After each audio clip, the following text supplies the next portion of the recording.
Assalamualaikum warahmatullahi wabarakatuh. Terima kasih tuan-tuan yang telah melihat dan menonton channel saya daripada awal hingga sekarang. Jangan lupa like, share, komen dan subscribe channel Amarudin Isa. Terima kasih. Kain karet semua dah ada, kipas ni dah ada, kat security lampu semua dah ada. Blok airnya.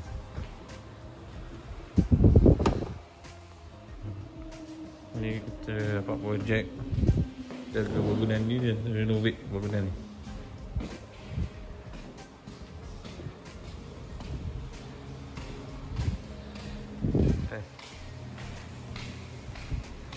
Semua tengah renovate ni. Ada 8 tingkat, 8-9 tingkat tu daripada basement.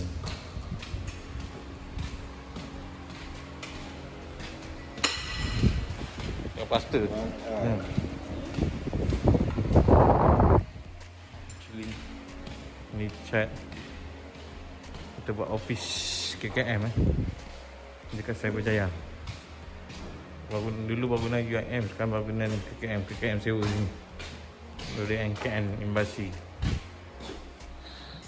Okey. Semua buat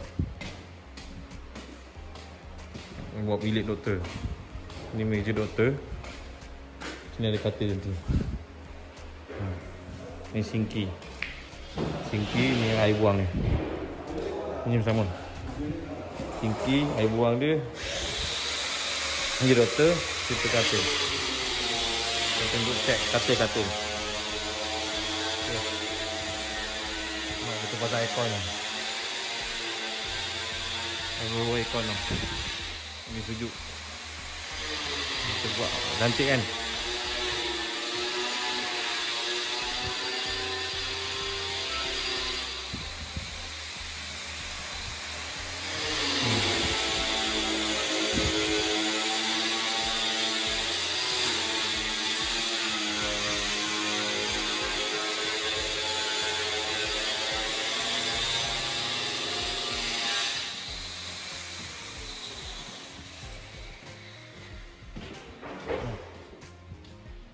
Dah siap.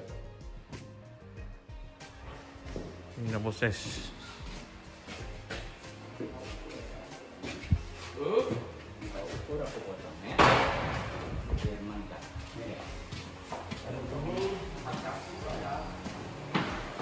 Kita pakai orang Indo Bangla kan apa tempat.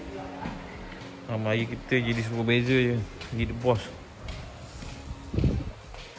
Kalau tak nak kerja-kerja rumit-rumit macam ni. Cingkir-cingkir baru mana dia nak buat dalam bilik tu. Jadi lah. Okay. Kita hire kan lah. Okay. Ni bangunan UIM dulu. Nampak tu.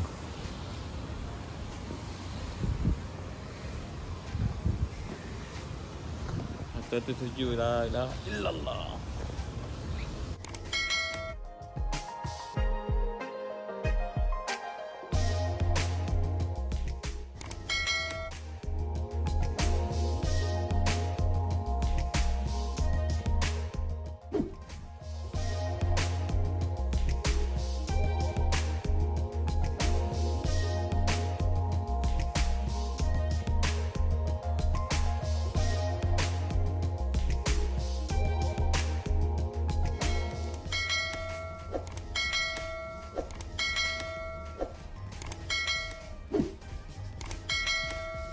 Terima kasih semua pada yang support saya, yang telah nonton video saya sampai habis.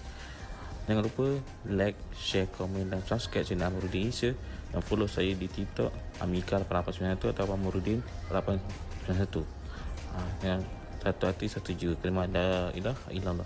Siapa mengucap kalimah la ilaha pasti berjaya dunia dan akhirat. Di akhir kalam ni, insya-Allah. Jangan lupa banyakkan mengucap kalimah la ilaha illallah. Takbir, Allahu akbar. Insya-Allah. Jumpa lagi di next video. Next content. Thank you, bye bye. Jumpa lagi di next video.